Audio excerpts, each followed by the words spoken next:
પટેલ. હવે જોઈએ અગત્યના સમાચાર. અમરેલી જિલ્લાના લીલિયા તાલુકામાં ધોધમાર વરસાદ. લીલિયા તાલુકાના ગામડાઓમાં ધોધમાર વરસાદ પડતા નદી નાળા છલકાઈ ગયા. લીલિયાની નાવલી પણ ભરપૂર પાણી આવેલ મોટા લીલિયા બજારોમાં પણ પાણી આવેલ તેમજ મોટા લીલિયાના સરોવર પણ છલકાઈ ગયા છે. શ્યામ સરોવર ઓવરફ્લો તેમજ નીલકંઠ સરોવર પણ ઓવરફ્લો થતા લીલિયાવાસીઓમાં ખુશી જોવા મળી છે. Reporter Asif Juneja, NN news, Lilia.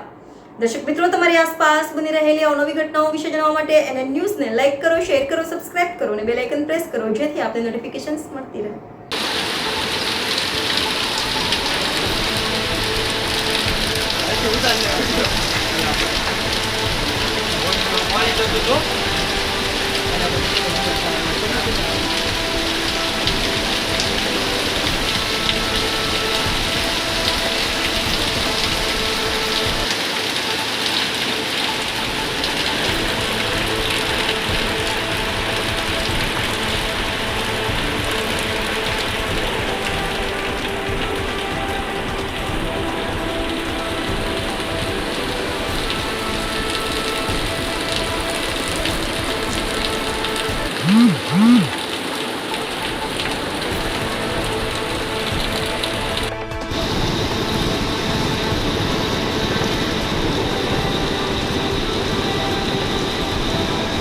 देखो कैसे